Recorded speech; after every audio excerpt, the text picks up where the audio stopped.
Good morning, everyone. This is Tony from Her Homestead Skills, and today it is actually quite early in the morning, but I am working on getting all my morning chores done. Mark is already out for the day, and I plan to probably get out to the thrift shops this morning.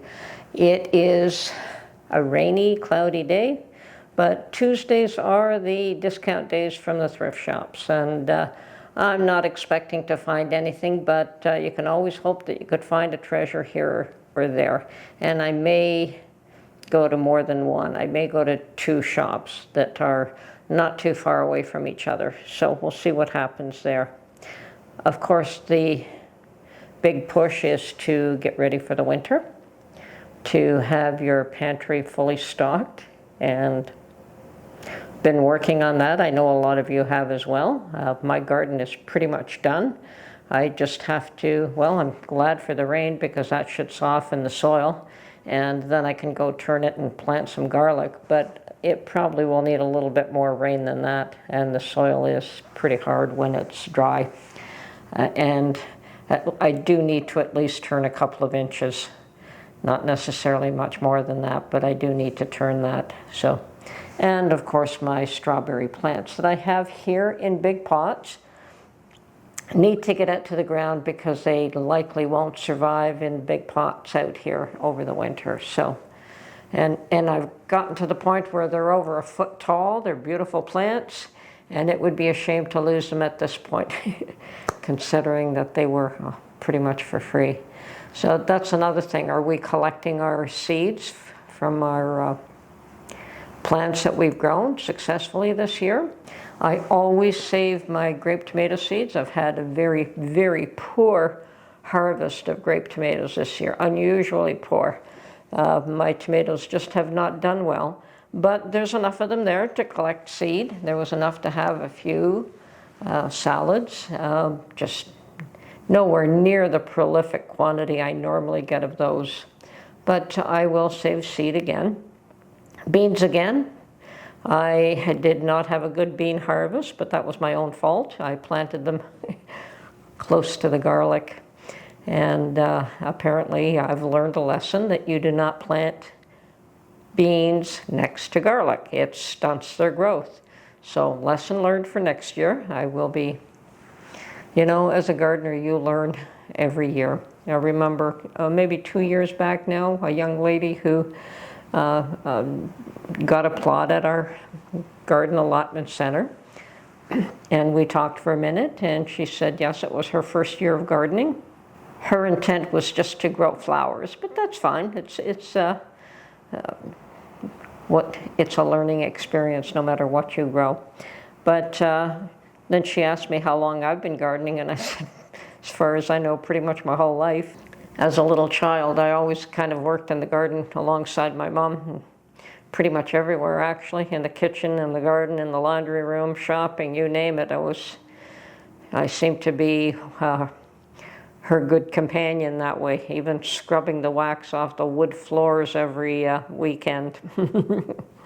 I remember those days, and it seemed like such a huge job where you'd get down on your hands and knees and steal wool and scrub the old wax off, and then she'd apply another layer of wax, and you'd pull out the polisher, and you have a nice polished wood floor. Nobody does that anymore these days. They're all sealed and coated, and none of that work is necessary. But I remember doing that as a child. So yes, there are things that we learn that are not useful anymore, and there are things that we probably should have learned to make use of. My mom understood a whole lot more about herbs than I ever will. Even though I've studied them, as a child, I wanted to live in the woods. I really did. I wanted to run off and live in the woods, and so I studied all kinds of plants that you can use to survive. And by the time I was a young teenager, I knew I could do it. I could probably survive, but you know what? I never did.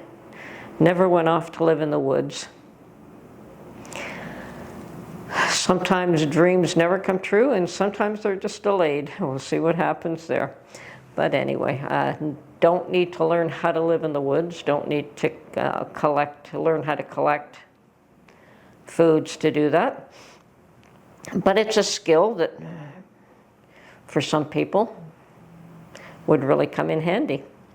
I do recall my father saying that during World War II, when there wasn't much food around, he would go into the forest to collect mushrooms.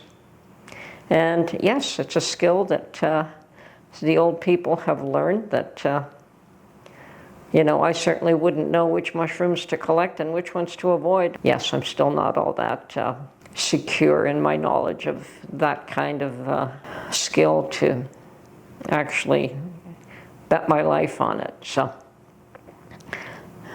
being poisoned by your own hand is not a good idea. That's why we take so many precautions when we're canning. I've never poisoned myself yet, and I've been canning for years. So yes, we do have to learn how to do things safely. So of course the other issue here is, yes, are you ready? Are you ready for this winter? By all appearances, it's going to be a tough winter. Whether it's economics, whether it's the price of gas, I still hear people talking about food shortages and empty shelves that they're seeing. I'm not seeing it yet, but I'm pretty close to a very large center, which they're going to be a lot more careful of making sure that these stores here are supplied.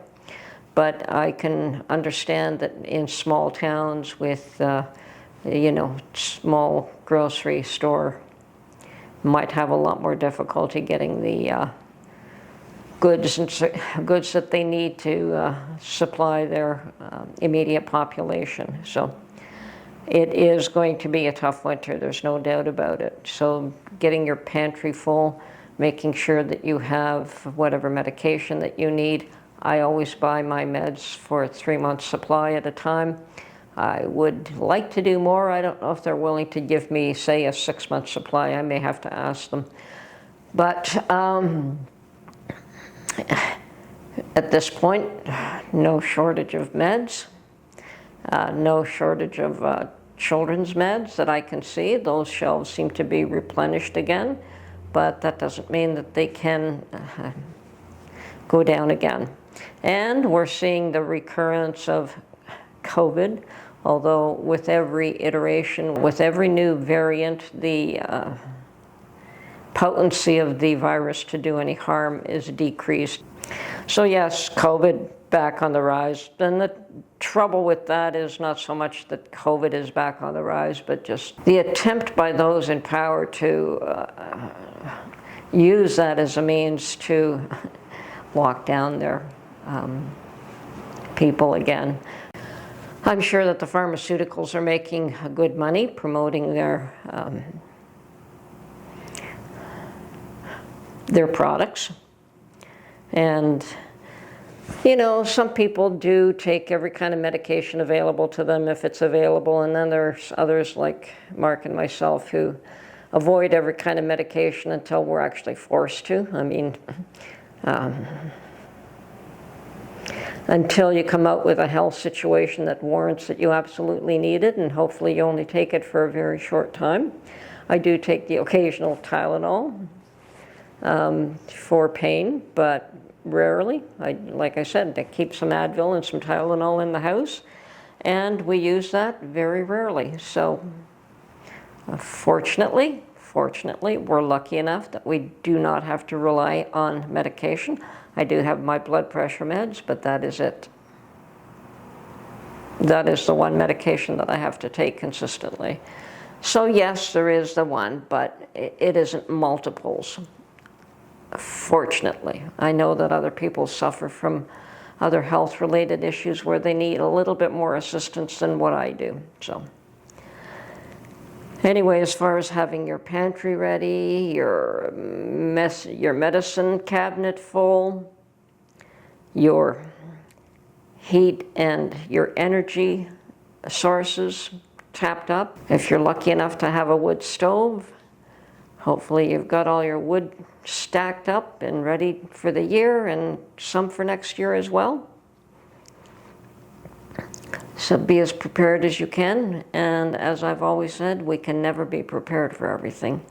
You can do your best to look after your immediate needs, to look after your family, but it's always in God's hands. Whether or not you make it through a season, whether He takes you home that day, that's totally up to Him. So, do your best, trust in God, and move forward. Anyway, today I'm going to catch up, as I said, on my morning chores and then skedaddle and see if I could find a treasure or two. I am very reluctant to spend money on useless things. I have a bigger picture in mind if it ever comes to fruition. So, and if it does, you'll be one of the first to know. But yes, we do have plans for our future that, you know, it doesn't matter how old you get, you always want to plan something for the future. And yeah, it should be interesting. Anyway, this is Tony from Her Homestead Skills.